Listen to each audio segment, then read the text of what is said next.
డబ్బు, అనారోగ్యం, ఉద్యోగం, వ్యాపారం, అప్పులతో బాధపడుతున్నారా? మీకోసమే లాంచ్ యువర్ ఫ్యూచర్ ప్రోగ్రామ్. నమస్తే, వెల్కమ్ టు సుమన్ టీవీ. నేను మీ ప్రేమ్. ఇవాళ మనతో ఉన్నారు పేరెంటింగ్ కోచ్ సౌజన్య గారు. నమస్తే మేడం. నమస్తే అండి. అంటే నా లైఫ్ లో ఇన్సిడెంట్ ఒకటి చెప్తున్నా madam. One of my cousin brother అనమాట. అరౌండ్ 8th 9th క్లాస్లో అనుకోండి, సడన్ గా ఆగిపోయినాడు అనమాట స్కూల్కి. ఇంకా వాళ్ళ ఫాదర్ ఎంత కొట్టినా కూడా ఆయనే ఇంకా కొట్టి ఇంకా బాధ వేసి వదిలేసినాడు అనమాట. సర్లేరా వదిలే, నువ్వు వెళ్ళకలే అనేసి. అంటే దానికి రీజన్స్ ఏముంటాయి మేడం? అదే పేరెంటింగ్ కోచ్ గా మీరు చెప్పండి మేడం. అంటే ఆ టైంకి ఆ పిల్లాడికి ఎందుకు అంత ఇది అనిపించింది? ఆ టైంలో ఇన్ కేసు గల రియల్ గానే వేరే వాళ్ళ లైఫ్ లో జరిగితే పేరెంట్స్ ఎలా తీసుకోవాలి ఆ సిచ్యువేషన్స్ ని? ఓకే, అంటే ఏది కూడా సడన్ గా జరగదు. ఇందాక మనం మాట్లాడుకున్నట్టు సంథింగ్ ఏదో ఒక వాక్యూమ్ అనేది క్రియేట్ అయింది తన మైండ్ లో. వాట్ అది ఏంటి అనేది పేరెంట్స్ గ్రహించాలి. అసలు ఎక్కడ రాంగ్ జరుగుతుంది? ప్రతి పేరెంట్స్ కి ఉంటుంది, ఈవెన్ నాకు ఉంటుంది, మీ పేరెంట్స్ కి ఉంటుంది, అందరి పేరెంట్స్ కి ఒకటే ఉంటుంది. పిల్లలకి మనం బెస్ట్ ఇవ్వాలి, దానికి ఎంత కష్టమైనా నేను భరిస్తాను. అలాంటి రేస్ లో పడి అవుట్ ఆఫ్ లవ్ అయినా కూడా వాళ్ళు అనుకోవడం తప్పు కాదు. బట్ వాళ్ళు చేసే పేరెంటింగ్ ఏదైతే ఉందో దాని స్టైల్ చాలా డిఫరెంట్ ఉంటుంది. ఒక్కొక్కరిది ఒక్కో డిఫరెంట్ స్టైల్ ఉంటుంది. సో అలా మరి ఎన్ని స్టైల్స్ ఉంటాయి, ఏది బెస్ట్ స్టైల్ అనేది ఇప్పుడు మనం డిస్కస్ చేద్దాం. దెర్ ఆర్ 4 పేరెంటింగ్ స్టైల్స్ అనమాట. ఫస్ట్ వచ్చేసి అన్ఇన్వాల్వ్డ్ పేరెంటింగ్ స్టైల్. అంటే అసలు ఆ బాబు అంటే ఆ చైల్డ్, అమ్మాయి కానీ అబ్బాయి కానీ, ఆ చైల్డ్ ఏం చేస్తున్నాడు, డైలీ ఎక్కడికి వెళ్తున్నాడు, ఎవరితో మాట్లాడుతున్నాడు, చదువుతున్నాడా లేదా, ఏం తింటున్నాడు, ఎప్పుడు పడుకుంటున్నాడు, ఎప్పుడు ఇంటికి వస్తున్నాడు, ఇవేం పట్టించుకోరు. ఉన్నాడు కదా వాడి లైఫ్ వాడు, అది ఫుల్ ఫ్రీడమ్ అనుకుంటారు. But that is wrong. అది అన్ఇన్వాల్వ్డ్ పేరెంటింగ్. అప్పుడు వాళ్ళ లైఫ్లో పెద్దగా అవుతున్నా కొద్దీ ఆ చైల్డ్ ఎలా డెవలప్ అవుతాడంటే, నాకెవరు లేరు, ఐఎమ్ ఎలోన్, నా డెసిషన్స్ నేనే తీసుకుంటాను, నాకెవరు అడ్డు రాకూడదు, నేను చెప్పిందే అన్ని జరగాలి అనేది ఒక మెంటాలిటీ క్రియేట్ అవుతుంది అనమాట. ఏక్ నిరంజన్ అంటారు కదా, ఉన్నా కూడా లేనట్టే ఇంకా. సో వాళ్ళ రైట్ అయినా రాంగ్ అయినా డిసిషన్స్ వాళ్ళే తీసుకుంటారు. What is right, what is wrong చెప్పడానికి ఆ పేరెంట్ ఇన్వాల్వ్మెంటే లేదు. సో చాలా డైరెక్షన్స్ అనేటివి రాంగ్ గా వెళ్ళిపోతాయి. అప్పుడు పేరెంట్స్ కి కూడా హెడ్ఏక్ గా మారుతుంది ఆ టైంలో. నెక్స్ట్ వస్తుంది కంఫర్ట్ పేరెంటింగ్ స్టైల్. అంటే ఇక్కడ ఏది అడిగితే అది ఇచ్చేస్తారు పిల్లలకి, అడగక ముందే ఇచ్చేస్తారు చాలా మటుకి. ఇంకా ఫోన్ అడిగినా ఇచ్చేస్తారు, పెద్దవి అడిగినా ఇచ్చేస్తారు. అసలు దాని కాన్సిక్వెన్సెస్ ఎలా ఉంటాయని కూడా ఆలోచించరు. రేపు పొద్దున ఇంటర్నేషనల్ స్కూల్ అని వేస్తున్నావు, మీ లైఫ్ స్టేటస్ కి వాళ్ళ క్లాస్ రూమ్ లో ఉన్న పిల్లల లైఫ్ స్టేటస్ కి చాలా డిఫరెన్స్ ఉండొచ్చు.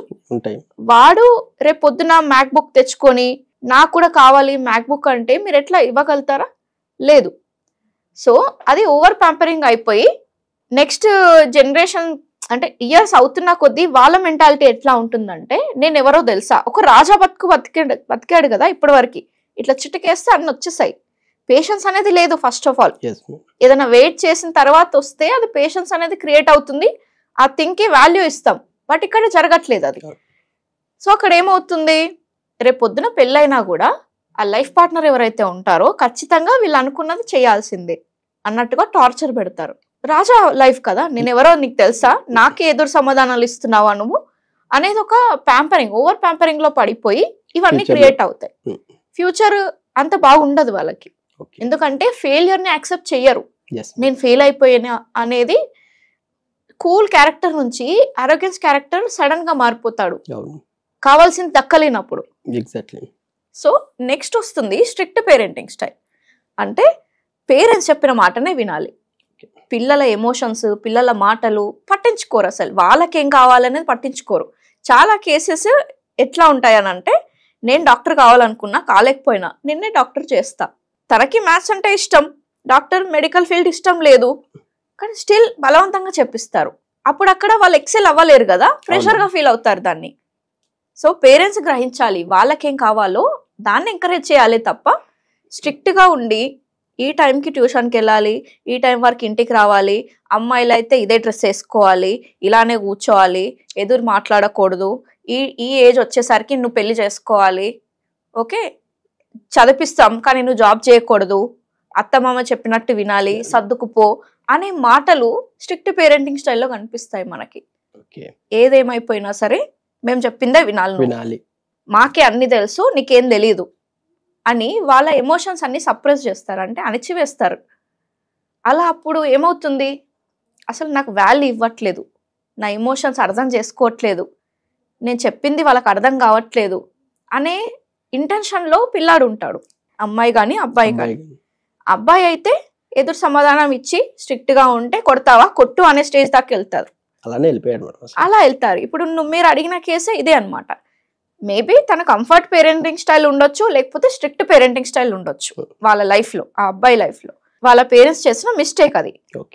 మరి ఎలా చేయాలి అనే కదా మీ క్వశ్చన్. వాళ్ళని ఎలా మార్చుకోవాలి అని అంటే అదే స్ట్రెస్ ఫ్రీ పేరెంటింగ్ అంటాం. అంటే అక్కడ ఆ పిల్లాడు రెస్పెక్ట్ఫుల్గా ఉంటాడు, ఓకే, మంచి సక్సెస్ఫుల్ అవుతాడు, హ్యాపీగా కూడా ఉంటాడు. ఓకే, ఈ 3 జరుగుతాయి. ఫర్ ఎగ్జాంపుల్ రెస్పాన్సిబుల్గా ఉండి సక్సెస్ అయ్యి లైఫ్లో హ్యాపీ లేకపోతే పర్లేదా మీ పిల్లలు? లేదు, ఉండాలి హ్యాపీగా. సరే హ్యాపీగా ఉన్నాడు, మనీ ఉన్నాయి, బట్ రెస్పెక్ట్ ఇవ్వట్లేదు పేరెంట్స్కి, లైఫ్ పార్ట్నర్కి, అక్కడ బాస్కి, కొలీగ్స్కి అని అంటే కుదురుతుందా? లేదు. అదే సక్సెస్ అవ్వలేదు, మనీ ఉన్నాయి ప్లస్ రెస్పెక్ట్ కూడా ఉంది, లేదంటే మనీ లేకపోతే ఎట్లా సర్వైవ్ అవ్వలేము ఈ జనరేషన్కి ఇంకా మెయిన్గా. సో ఈ 3 ఉంటాయి. ఎప్పుడు ఈ 3 జరుగుతాయి మీ పిల్లలకి?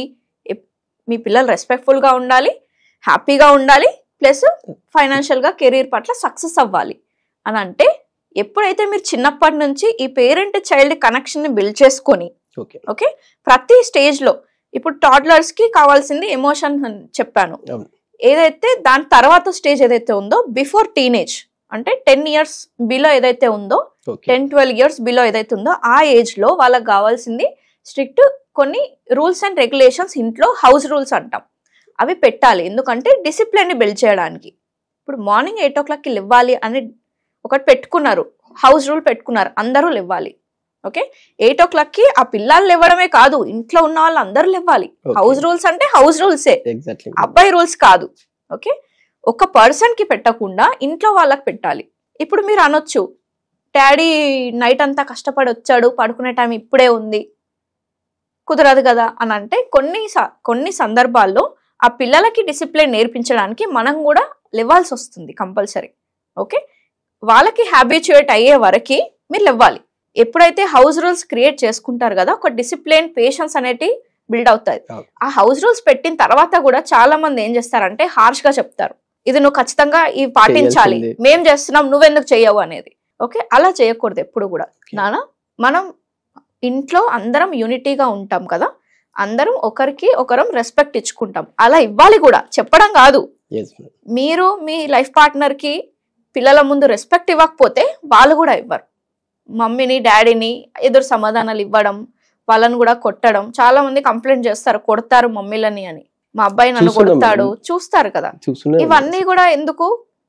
వాళ్ళ డాడీ ఆ మమ్మీ దగ్గర ఎట్లా మాట్లాడుతున్నాడు, ఎట్లా బిహేవ్ చేస్తున్నాడు, అన్ని రిఫ్లెక్ట్ అవుతాయి.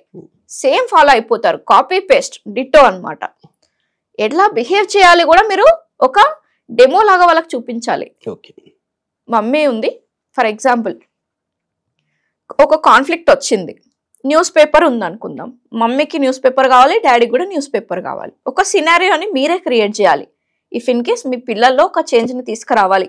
షేరింగ్ అనేది ఒక వర్డ్ ఉంటుంది కదా, పిల్లలతో టాయ్స్ షేర్ చేసుకోవాలి, సిబ్లింగ్స్తో, అన్నతో, తమ్ముడితో షేర్ చేసుకోవాలి, చాలా మంది చేసుకోరు. అలాంటి సిచ్యువేషన్స్లో ఇద్దరు ఒక రోల్ ప్లే అనేది క్రియేట్ చేయాలి ఇంట్లో. మమ్మీ డాడీ న్యూస్ పేపర్ అనేది ఒక థింగ్ కావాలి ఇద్దరికి. అలాంటప్పుడు వాళ్ళిద్దరు కమ్యూనికేషన్ ఎలా చేస్తున్నారు పిల్లాడు అబ్జర్వ్ చేస్తాడు, అర్థమవుతుందా? ఇప్పుడు అనుకుందాం, మమ్మీ నాకు న్యూస్ పేపర్ కావాలి, ఇస్తావా అని డాడీ అడిగాడు. ఇదే ఫార్మాట్ లో వాళ్ళు ఏదైతే ఫాలో అవ్వాలని మీరు అనుకుంటున్నారో అదే ఫార్మాట్ లో మీరు అడగాలి. అంత రెస్పెక్ట్ ఇచ్చి మాట్లాడాలి. ఏదైనా సరే అడిగి తీసుకోవాలి, ఏడవకూడదు, ఏడిస్తే రాదు, అడగాలి అనేది పిల్లలకి మన యాక్షన్స్ త్రూ నేర్పించాలి. రాదర్ దాన్ నువ్వు అడుగు, అన్నను అడుగు ఇస్తాడు, చెల్లిని అడుగు ఇస్తుంది కాదు.